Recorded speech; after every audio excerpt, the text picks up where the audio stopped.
Bonjour tout le monde. Alors aujourd'hui, je vais vous parler du moment qui m'a le plus touchée là, dans l'histoire avec ma maman, la maladie de déclin cognitif, maladie d'Alzheimer. Et elle est décédée en fait des suites de la maladie en 2016. Puis l'événement que je vais vous raconter s'est produit en juin 2016. Donc elle est décédée en septembre. Donc c'est vraiment un des derniers souvenirs que j'ai de ma maman. Et un moment vraiment touchant qui a vraiment fait, qui m'a vraiment motivée là, à faire ce que je fais, là, à chercher des options, puis vraiment faire une différence dans tout ce qui est en lien avec le déclin cognitif. Alors, ma maman était chez moi, mon père était hospitalisé là, pour un petit souci de santé. Donc, elle dormait chez nous pour quelques jours. On était, je m'en souviendrai toute ma vie de cet événement-là. On était à Saint-Bruno, dans la cuisine, dans la salle à manger où on habitait, puis on s'apprêtait à déménager à Bromont dans les semaines qui suivaient. Et il y avait ma maman qui était au bout de la table, une table rectangulaire, mes deux garçons qui étaient de chaque côté, puis moi un petit peu plus loin. C'était une pièce très vitrée. C'était le printemps, l'été, mais début de l'été, il faisait soleil, une belle journée, on était en milieu de l'après-midi, on échangeait, on parlait, on riait, on s'amusait.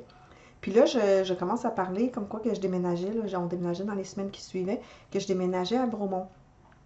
Et là, ma maman, elle dit, il y avait mes deux petits garçons qui avaient environ de 5-7 ans à ce moment-là. Donc, elle me dit, ah, moi aussi, ma fille, elle déménage à Bromont.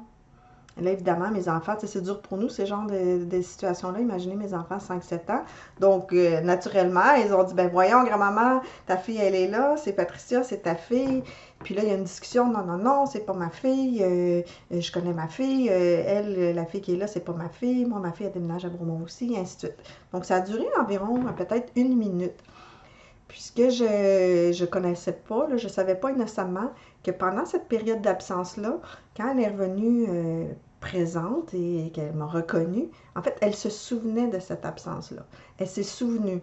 Puis à l'époque, c'est vraiment la première fois que ça arrivait, là, qu'elle ne se souvenait pas de moi. Mais là, quand elle est revenue à elle, là, elle s'est souvenue qu'elle avait oublié qui j'étais, sa fille, tu sais, évidemment, une personne au centre de sa vie, tout ça, qu'elle ne se souvenait plus qui j'étais. Et là, je me souviens dans son regard, la tristesse, le désespoir. Ce regard, je vais m'en rappeler toute ma vie.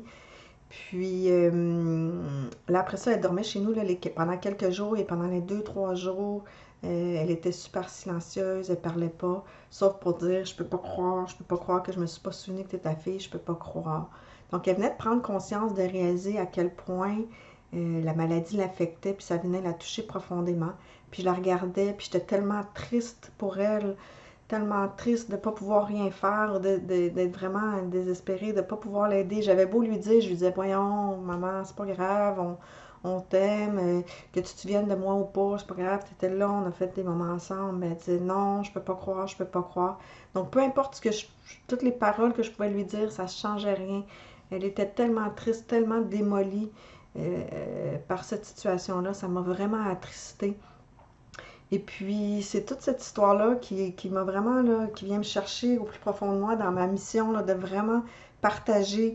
C'est avec l'histoire de mes parents, tu sais, que j'ai fait des recherches. Moi, je me présente pour ceux qui ne me connaissent pas. Donc, je m'appelle Patricia Spans. Je suis coach santé. J'ai aussi une formation en naturopathie. J'ai fait plusieurs formations aux États-Unis. Et je suis certifiée, une praticienne certifiée dans le protocole Bredesen. Donc, c'est d'abord et avant tout pour mes parents, pour ma famille, ben pour mes parents, en fait, pour ma famille, que j'ai fait des recherches parce que je savais intuitivement, je me dis, je peux pas croire que cette maladie-là, en 2020, il n'y a rien à faire, il n'y a pas d'espoir. Je suis sûre qu'il y a des choses à faire. Qu'est-ce qu'on peut faire? J'ai lu plein de choses, j'ai fait plein de recherches. Je suis vraiment une passionnée par l'alimentation, la santé et tout ça.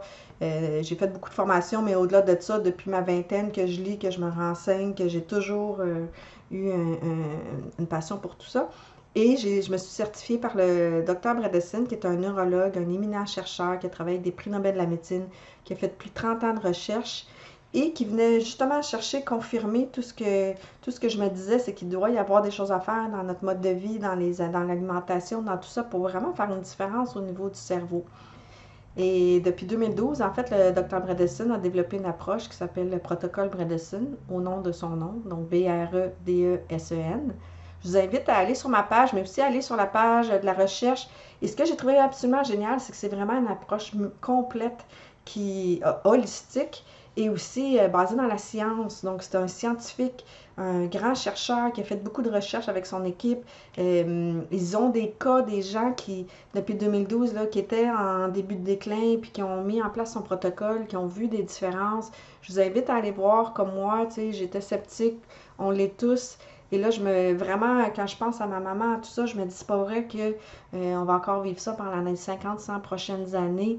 Donc, c'est pour ça que je partage l'information, pour vous dire qu'il y a de l'espoir, que maintenant, la science, elle a avancé. On est en 2020 au moment où je tourne ma vidéo. Évidemment, les choses avancent très, très vite en médecine, en santé, tout ça. Donc, je vous invite à aller voir pour vraiment comprendre ça de quoi je parle. Il y a aussi un livre qui a été écrit par le docteur Bredesen qui s'appelle La fête d'Alzheimer. Donc, le nom du docteur, c'est Bredesen. Alors, je vous invite à vous renseigner. Puis, aussi, si vous voulez en savoir plus, allez sur mon site web www.patriciaspence.com et sur la page où je parle du protocole, réservez un 15 minutes avec moi. Une rencontre, c'est gratuit. J'adore parler de ça pour vraiment montrer les options, qu'est-ce qui est possible. On va pouvoir regarder ensemble qu'est-ce qui se passe, est-ce qu'il y a des choses qu'on peut faire. On va vraiment pouvoir regarder ensemble c'est quoi le protocole, à qui ça t'adresse, comment ça fonctionne. Je pourrais vous expliquer tout ça. Si c'est pas pour vous, pour des gens dans votre entourage, on est tous touchés de près ou de loin, là. Évidemment, moi, dans ma famille, c'est mon père, ma mère, c'est pas tout le monde, mais on connaît tous des gens à qui ça a touché. On a peut-être des choses nous-mêmes qu'on voudrait aider au niveau de de mettre les chances de notre côté pour nous-mêmes. Alors, je vous invite à aller sur mon site patriciaspence.com, partager pour que l'histoire de ma maman, ça soit plus une histoire qu'on raconte quand mes enfants vont être adultes, que mes enfants puissent avoir une autre histoire à raconter. Je vous remercie de votre écoute et à bientôt!